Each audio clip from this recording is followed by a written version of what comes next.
15-26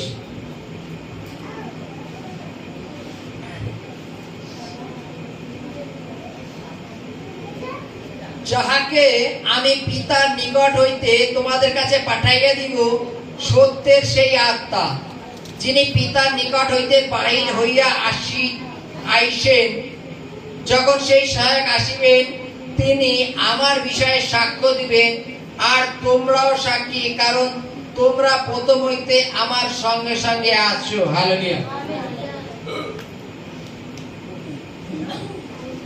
পিতা, পুত্র আর পবিত্র আত্মা, জানি তো নাকি?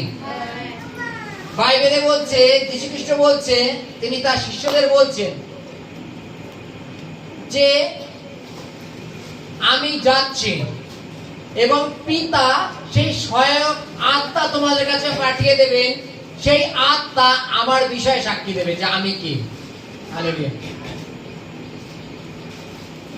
সহায়ক আত্মা সাক্ষ্য দেবে যে আমি কি।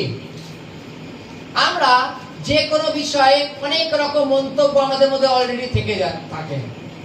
এবার এই মন্তব্যগুলো যদি আমাদের থেকে দূর করতে হয়, প্রতিনিয়ত প্রার্থনা করো যে পবিত্র আত্মা তুমি সাহায্য করো।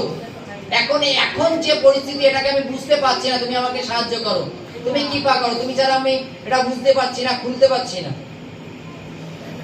যেমন আমরা যখন বাইবেল খুলি বা পাঠ করি, আমরা কি বলি? পবিত্র আত্মা তুমি সাহায্য করো, পবিত্র আত্মা তুমি কথা বলো, তাই তো নাকি? Hallelujah, hallelujah, hallelujah. আমরা কি বলি? বাইবেলে লেখা আছে যে আমরা পবিত্র আত্মাকে কি বলি? সাহায্য করো, সহায়ক আত্মা।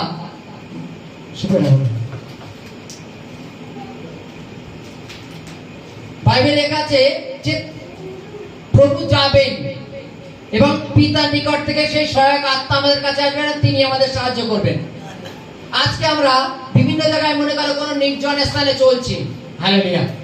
সেই নির্জন স্থানে তুমি হয়তো খুব ভয় কাঁপছো, তোমার মধ্যে দুর্বলতা আছে, তুমি খুব কাঁপাকাঁপি ভাবে চলছো, একটুখানিও ভয় লাগছে। ওই মুহূর্তে সাহায্য করার মধ্যে কে আছে? সহায়ক আত্মা। তুমি প্রার্থনা করো যে সহায়ক আত্মা তুমি আমার সঙ্গে থাকো। হালেলুয়া। বিভিন্ন ক্ষেত্রে দেখেছি, অনেকে মনে করেন, অনেকের জীবনে এরকম মিরাকেল হয়েছে, ঈশ্বর করেছেন। মনে করো তুমি অন্ধকারে হেঁটে হেঁটে যাচ্ছ রাত্রে, তুমি মনে মনে ভাবছো যদি এখান থেকে এখন কেউ যেত তার সাথে চলে যেতাম, কিংবা যদি পেছনে একটা মোটরসাইকেল আসতো তার আলোতে হলেও খানিকটা চলতে পারতাম। জব করে দেখবা কেউ না কেউ আসছে বা কোনো একটা মোটরসাইকেল আলো পড়ে গেল। এটা হয়, হয় তো জানো? তুমি রাস্তা দিয়ে আসছো, সামনে মনে করো একটা কুকুরের অনেক বড় পাল দেখলে, দেখে মনে করলে এই কুকুরটা পার করবো কি করে, যদি একটু পাশে কেউ হতো বা কোনো একটু ব্যবস্থা হতো ভালো হতো, দেখবা তার ব্যবস্থা ঈশ্বর করে দেন, তাই তো? কেন জানো? তুমি যখন বাড়ি থেকে বেরোচ্ছ, তুমি প্রভুকে বলছো যে এখন যেখানে যাচ্ছি পবিত্র আত্মা তুমি সাহায্য করো, তুমি সদা সর্বদা আমাদের সঙ্গে থেকো, সমস্ত কাজে সফলতা তুমি করো। তোমার এই গন্তব্যের পথে কি আছে? তোমার সাথে সহায়ক আত্মা, যেটা পিতার নিকট থেকে বেরিয়ে এসছে। বাইবেলে কি বলছে? যীশু খ্রিস্ট কি বলছে? সেই পবিত্র আত্মা, সহায়ক আত্মা আমার বিষয়ে সাক্ষ্য দেবে। শিষ্যদের বলছে যে আমি এতদিন তোমাদের সঙ্গে সঙ্গে আছি, তোমরা তো জানো যে আমি কি প্রকার লোক, আমি কি প্রকার লোক, বা আমি কোন বিষয়ে শিক্ষা দিয়েছি আর কোন বিষয় মেনে চলবার কথা বলেছি।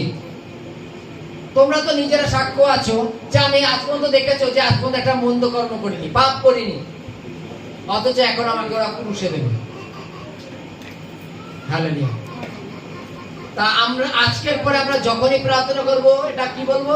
যে সহায়ক আত্মা তুমি আমাদের সাহায্য দান করো, পবিত্র আত্মা তুমি আমাদের সাহায্য দান করো। আমাদের প্রত্যেক দিনের রুটিনে সহায়ক আত্মাকে আমন্ত্রণ করো। প্রত্যেক দিনের প্রত্যেকটা মুহূর্তে, যে সকালবেলা প্রভু এখন কাজে যাচ্ছি, তুমি আসা যাওয়া রক্ষা করো, কৃপা করো। এখন রান্না বান্না করছি, রান্না বান্নার উপরে তুমি কৃপা করো, তুমি সাহায্য করো। তুমি হয়তো কড়াইতে তেল দিতে ভুলে গেছো, কোনো কাজের বশত অন্য কাজে ব্যস্ত আছো, তুমি যেহেতু প্রার্থনা করছো, ঈশ্বর তোমার গ্যাস রক্ষা করবেন। হালেলুয়া। কেন? তিনি রক্ষা করতে সামর্থ্য। আমেন। জয় যিশু।